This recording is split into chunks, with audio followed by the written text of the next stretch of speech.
Support comes from the Missouri Forest Products Association, saluting Earth Day on April 22nd with an ongoing commitment to help offset carbon emissions with sustainable harvesting of Missouri forests. Details at choosewood.com. This is St. Louis on the Air from St. Louis Public Radio. I'm Elaine Cha.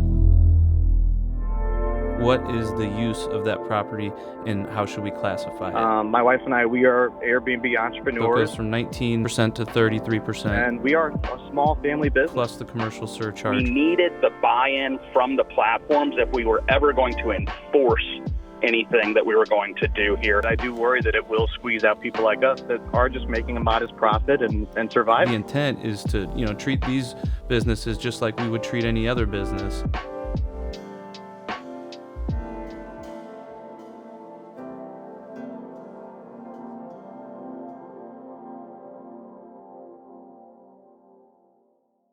Finding a place to crash a few nights in St. Louis is easy.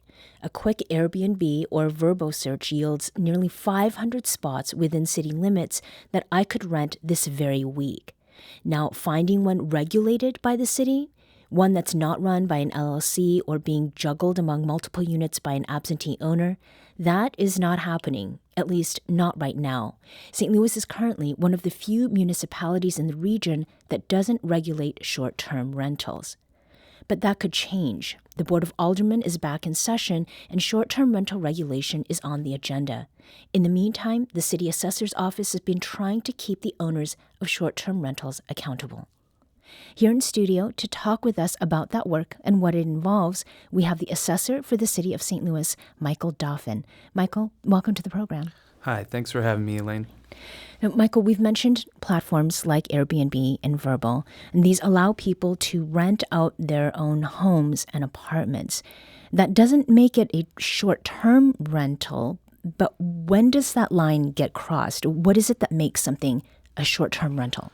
So what our office looks at is we're looking for non-owner occupied single-family units that are available for rental for less than 30 days. 30 days is kind of like the legal threshold between a long and short-term rental. So when we're trying to identify these properties, we're looking at the platforms and the ones that we're looking out for are ones that are non-owner occupied, meaning the owner isn't renting out one of the rooms for a night. They're renting out the whole unit, the whole residence, and for less than a 30-day minimum stay. Period. Okay. What problems do short-term rentals pose to the city? Well, I think the problems that it posed to the city have been pretty well documented in the press. I think there's some safety concerns. When I took this job, I didn't think I would be getting pulled into the public safety realm, but I have been, and I understand why. And anything we can do to help with this issue, we've been eager to do. So I think the public safety issues, what we have are a lot of absent owners, LLCs from out of state. When we look at them, a lot of them are registered in Colorado, California, really anywhere. And these are, it might just be some hedge fund that they have a real estate portfolio and they test the market, and if they determine they want to use it for short-term rental or for long-term or buy or sell, that's up to them. Mm-hmm. But what we see a lot of are absent owners who are renting out the platform for the unit for, we'll just say, one night, and from there problems can certainly occur. Mm-hmm. I'd like to invite you into the conversation. What do you think should be done or not done to regulate short-term rentals and platforms like Airbnb? Give us a call at 314-382-8255. That's 382-TALK, or you can send us a tweet at STL On Air or email us at talk@stlpr.org. So you've mentioned the news. There have been in media these instances in which the crime is connected to folks who are coming to stay, maybe just for one night, mm-hmm. to have a party or whatever it is. Are there any other examples of the way that unregulated short-term rentals have created situations of concern sort of beyond downtown parties? Yeah, actually, parking is something that we get a lot of comments and correspondence from taxpayers for. they're having a party, sometimes there will be too much parking, but it's not always a party. Sometimes these units are being rented out to what I would say are kind of like transient workers, and maybe they'll have a bunch of vans, like shipping vans parked in the driveway on a residential street. I think that causes some concern for some of the neighbors. People like to claim all their parking in St. Louis, whether they own the street or not. But also, I think there's just a concern about new neighbors coming in that are kind of transient, that are coming and going, and they're not actually part of the neighborhood. I think that kind of throws a red flag to some concerned neighbors, and we do get correspondence about that, just about the parking situation and the traffic that comes with the coming and going of some of these short-term renters. Michael, let's talk about your job as the assessor. Folks listening are most likely familiar with your office for its role in payment for personal property taxes or getting property assessed. Sure. Right? What power or policies can you deploy to regulate how property owners operate these kinds of units? That's a good question, Elaine. What we've done up until this point, if you're considered a short-term rental, we deem that use for that property for business purposes. So, one thing that we've been trying to do since when I took this job is to try to identify more of these short-term rental units. So one thing that we look at is, are you using this for a residence or using this for a business? In the case of somebody who's using it as a full-time short-term rental, we deem them using it as a business. So what we can do is we can reclassify that property from residential to commercial. And when that happens, the tax rate goes from 19% for residential to 33% for commercial. So it doesn't, and then add on that, there's a commercial surcharge that goes with commercial classification. So it equals out to almost double the tax bill. So it goes from 19% to 33% plus the commercial surcharge. So we try not to look at it as a punishment as much as what is the use of that property and how should we classify it. And when it comes to these short-term rentals that are being used full-time, we just think that they should be taxed like any other small business owner in the city of St. Louis who, is being taxed as a business. So that's the major, that's really the major, if you want to call it a power that we have that we can use to try to curb these. And really it's not trying to curb them as much as we're just trying to get it right. Right. Brian from Pacific, Missouri is on the line. Go ahead, Brian. Welcome to St. Louis on the Air. Thanks for having me on. I really appreciate it. My question is, I'm a local resident. My wife and I, we are Airbnb entrepreneurs, and we are a small family business. I'm curious what the alderman is going to do to protect, small family local businesses like ours, not hedge funds from Colorado, but families that are just trying to make a profit in a very crowded field in the city of St. Louis. Brian, thank you. What do you say to that? Sure. Well, I just want to point out that I'm not their alderman.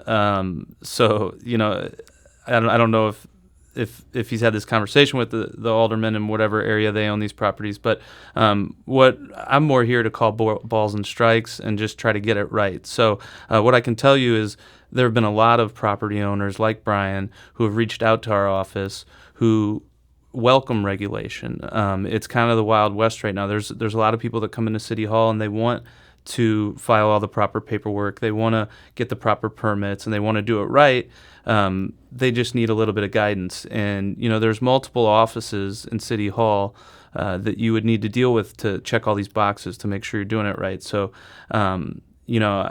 it's encouraging we have the people like Brian out there and and it's the vast majority of the hosts are good hosts. And I don't think any of this is being put in place to try to squeeze out the little man or anything like that. I think the intent is to try to keep it fair and to be treated, treat these businesses just like we would treat any other business. And, I think regulation on this issue, which with the mayor's office and the Board of Aldermen are working together to introduce legislation to address this. And I think the more regulation, the better. I think it really rewards the property owners that are doing this right. Right. And Brian, what has been your experience? Does Pacific regulate short-term rentals, and is that where your properties are? We have a property in the city. We also have one in Pacific. And I will say it's not as regulated in the city as it is in Pacific. Sure. But I will say that the city is very crowded.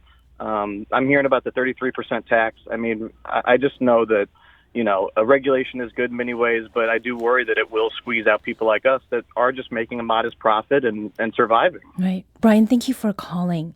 Now, this issue of short-term rentals isn't just being taken up by the assessor's office, Michael. The city's legislative body, the Board of Aldermen, considered 2 bills earlier this year to regulate short-term rentals. Ward 4 Alderman Bret Narayan sponsored both of those bills, and he told our producer Danny Wysentowski that there's still work to be done. I knew that we were going to have to take into account 3 separate groups of people in order for the legislation to ultimately be successful. We were going to have to look at the residents overall of the city of St. Louis.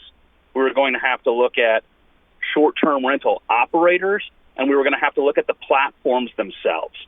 And the platforms themselves, that's probably the most controversial part of it, but it's important to note that we needed the buy-in from the platforms if we were ever going to enforce anything that we were going to do here.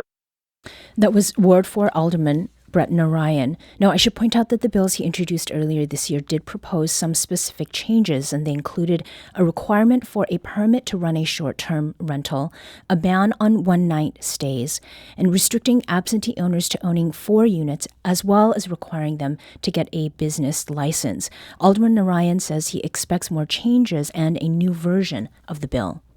We're looking to get the feedback that we've had from the public hearings and take the good ideas, or frankly remove some of the bad ideas from the legislation, and then introduce essentially a new bill that's called a committee substitute that takes into account all of those various changes.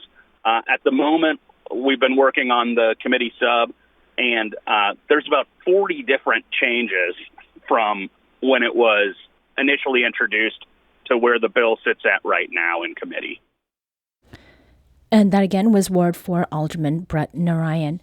Michael Dauphin, as the city's assessor, you're not part of the legislative process. I mean, what is your take on what we've just heard? I think Alderman Narayan really hit the nail on the head, and I think all of his comments are well taken, and it's really encouraging for me and for my office to see the Board of Aldermen and the Mayor's office work so hard and work so closely on this.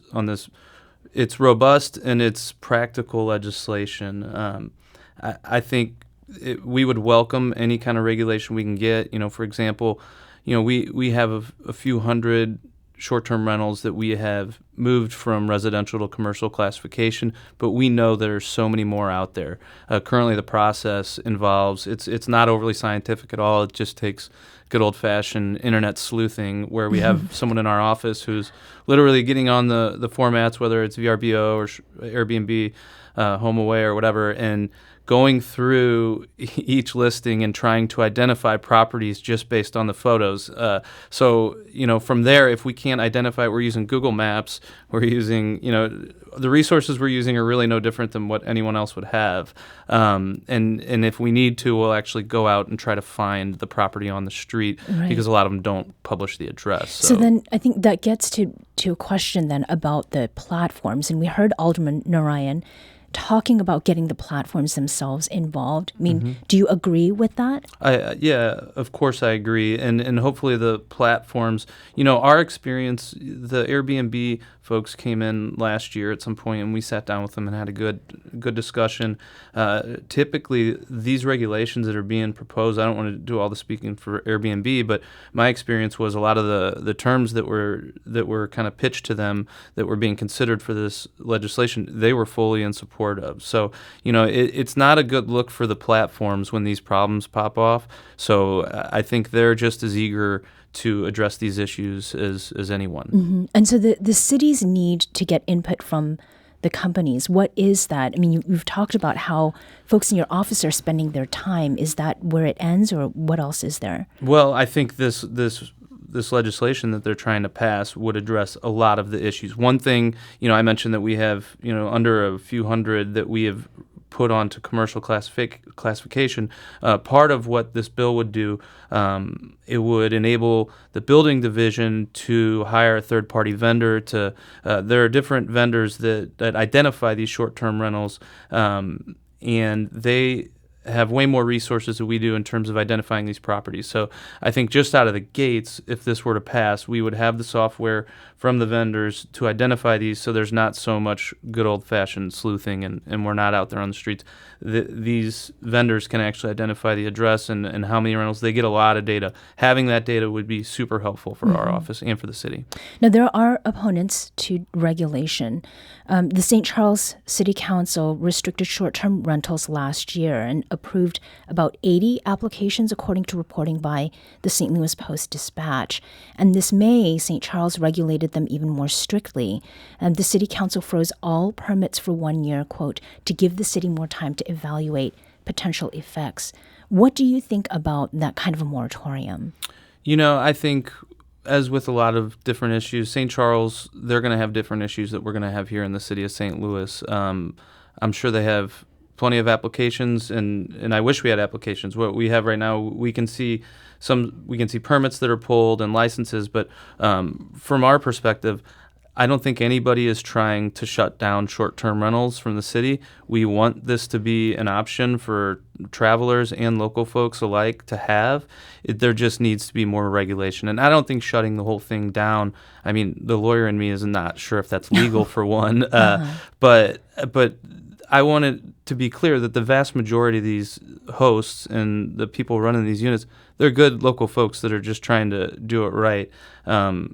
So I think that, by imposing these regulations, it actually benefits them just as much as it could potentially, some of them might see it as a negative thing. Mm-hmm. Is there any danger in going too far?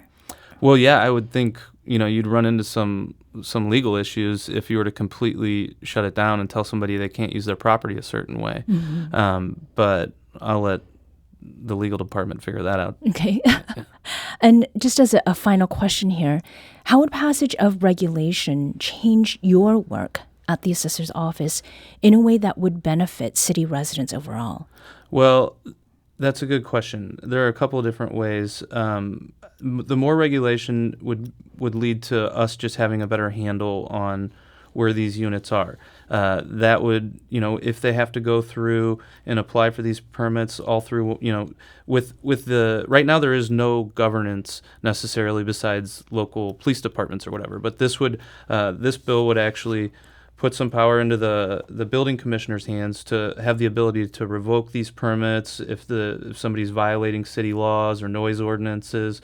And it could require these platforms to remove a listing if they're deemed a problematic host or rental. So there are a lot of positives that this legislation would bring, and we welcome it for sure. And what would be your best hope for when something like this could happen? That would have been something to ask Alderman Narayan. I know that it sounds like they've introduced 2 different bills, and now they're working on this subcommittee one that he had mentioned, or the committee sub. So, I would hope that they could have something with legs by the end of the year, but that'd be a better question for the Board of Aldermen. Michael Dauphin is assessor for the city of St. Louis. Michael, thank you so much for joining us today. Thank you, Elaine.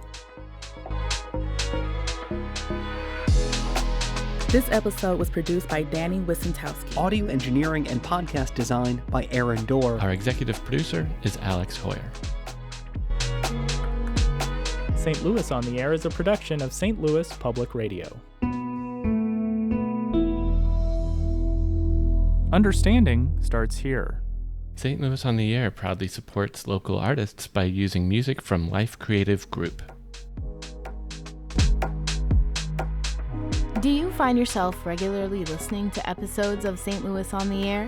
Suggest us to a friend you think might enjoy our conversations, and leave us a review and rating on Apple Podcasts on the App Store. It's the simplest way to help people discover our show. Thank you. St. Louis Public Radio is a member-supported service of the University of Missouri St. Louis.